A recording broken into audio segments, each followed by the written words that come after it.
After the most recent Scarlet and Violet trailer, the leaks keep on coming, and we have more information about the evil team, the champion, and much, much more, including new Pokemon. So let's take a look. All right, so diving right in, we've got Central Leaks reporting on a handful of things. Then we've got some cool stuff from the Riddler and Kaka, the leakers. Central reports that Gen 6 starters are apparently in the game via home transfer only. The leakers specifically mentioned Delphox, but we believe that there's going to be all three. So expect that there's a high likelihood that Chestnut, Delphox, and Greninja are going to make it into the game. And Central goes on to report that reminder that the home update for Scarlet and Violet won't likely be released until 2023. It's very common for them to delay home. It's just takes them a long time, whatever it may be. The Hakefish, which we have a screenshot of, probably the best screenshot of a Pokemon we haven't seen yet. It's apparently water and psychic. That's what we're gathering. That's what we've been told from the leakers. And moving forward, and I'll come back to the Hakefish as well. Moving forward, we saw our boy Croft, the new Rock Titan rock Pokemon, the Crab Dude. And we know now that one of the main stories of the game is these different Titans, which is what the code name of the game is. And we know there are 5 Titans, and we have the names of those 5 Titan areas. You've got the Stony Cliff Titan, which is Cloth. You've got the Lurking Steel Titan.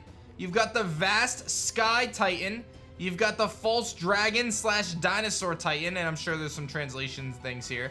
And then you've got the Dirt or the Earth Shaking Titan. So we know that the Dirt / Earth Shaking one was teased in the previous trailer with this kind of Earthworm Pokemon that we know is going to be pretty big. It's not a bug type.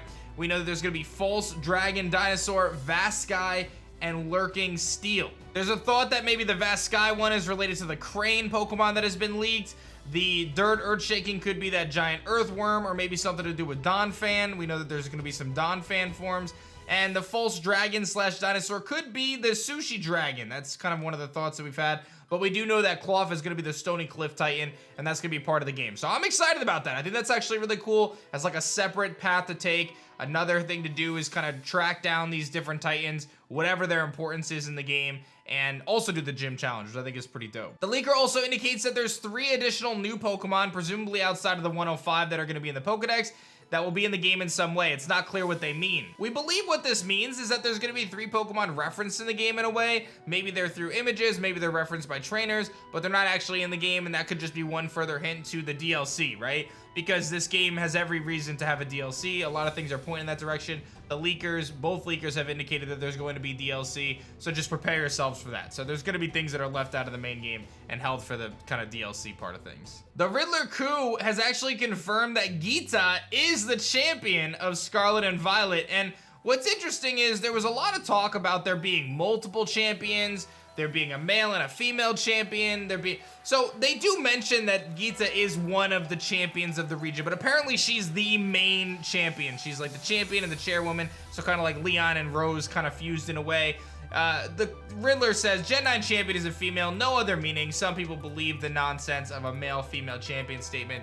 This is the main champion, and we have information from the leaker that she is going to have the Hakefish that we just talked about, this Psychic-type Hakefish, and she is going to have the new Cleopatra Ostrich Pokemon, which we have not seen images of, but we know that there's like a Psychic-type Ostrich Pokemon. So we've got the information that she's got the Hakefish, she's got the Ostrichmon. She is apparently a Psychic-type Elite Four member, which I think is a really dope typing to have for the Elite Four, and the champion rather, right? Like the Psychic-type champion.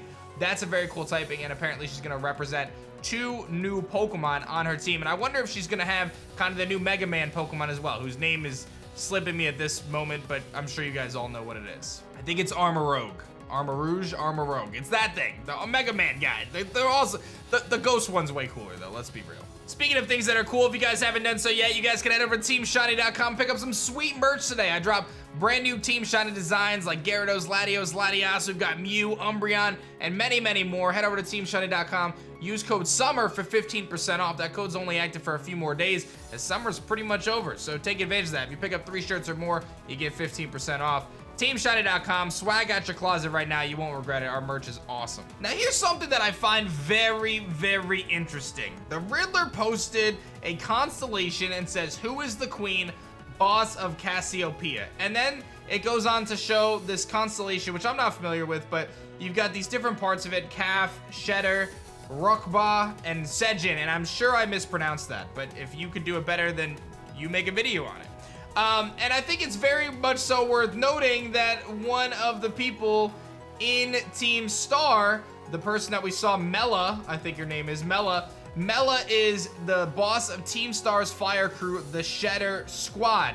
And then the geniuses of the internet, we've got Sin Sung here, HHJan on Twitter, as Donnie Wool did, and they actually broke out the map with where we believe the Team Star squads are going to be and the types that they have based on the constellation of Cassiopeia. Now, I know you might be like, wait a minute, what are we talking about here? For real, this is definitely a thing. I'm 100% a believer. The Riddler talked about it. People have pointed it out. They brought it together. They're having the types that the gym leaders don't have.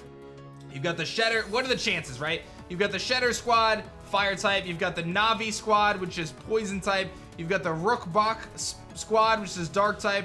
The Sejin, which is fairy, and then Calf, which is fighting. And this indicates, I mean, this is obviously pure speculation at this point, but they may have broken out Team Star to be in the constellation of Cassiopeia as it spreads around the map, which makes sense considering their name is Team Star, dog. I mean, it makes so much sense. So to me, I think this is a really cool theory. I feel like it's probably gonna be the deal, and I'm fascinated by this. So hopefully you guys are as well. I gotta say, like, at the end of the day, it's always impressive to me to really take a step back and realize how much kind of thought goes into every decision that goes into a Pokemon game. I think a lot of times we take it for granted. You know, it's easy to kind of gloss over some of these things, but there's definitely a lot of kind of inspiration, a lot of thought, a lot of depth to this stuff. Even if this isn't even called out in the game, right? It's something that was used as inspiration, much like the region itself is based on kind of the Iberian Peninsula, Spain, that region. There's a lot of like call outs to that. It's just something that I think it's nice to take a step back and appreciate, because sometimes I think as Pokemon fans we kind of get caught up in this noise of like, oh my god, I just want an awesome game, and like, oh, this is wrong or this is great or whatever.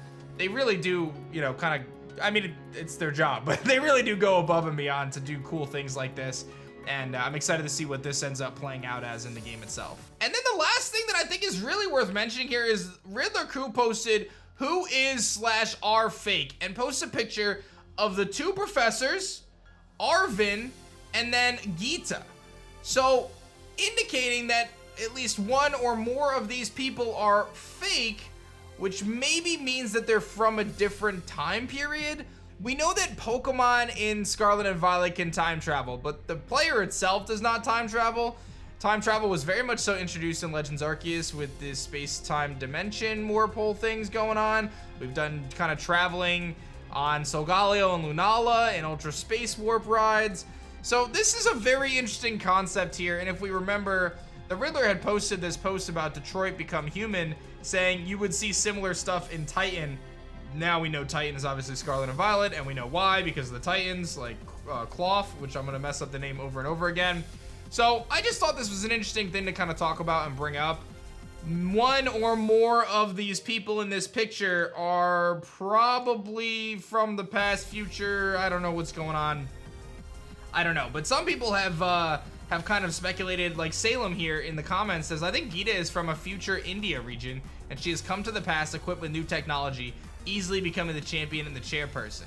This person, Danny II, says Arvin is the fake. Sada and Toro never had a chance, and to have a child, and Arvin was made to fill the void. So there's some thoughts there, because obviously Arvin seems to maybe be tied to the two professors. I don't know, man. There's some really wild stuff here. I think there's gonna be a lot of depth to this story and the lore that comes out of it. But it actually brings me back to when Sun and Moon was releasing, and the massive theories, actually all the games, right? Sun and Moon, everyone thought that Lily and Nihilego were tied together, and Pheromosa and Lusamine were tied together, and Guzma and Xurkitree. Nothing of that happened. And then in Scarlet and Sword and Shield, people thought that Marnie was like the princess of the rebellious princess of the king of the Galar region, and all.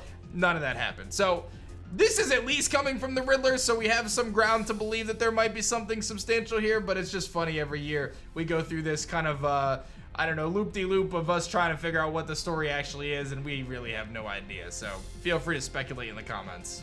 And that's pretty much everything you guys need to know about leaks, rumors, riddles, and much, much more. Head over to TeamShiny.com to pick up some sweet merch today. Use code SUMMER to save yourself a couple bucks.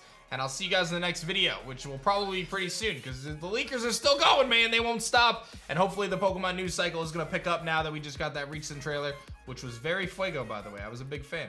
Thanks for watching. I'll see you guys soon. Enjoy your weekend. Peace.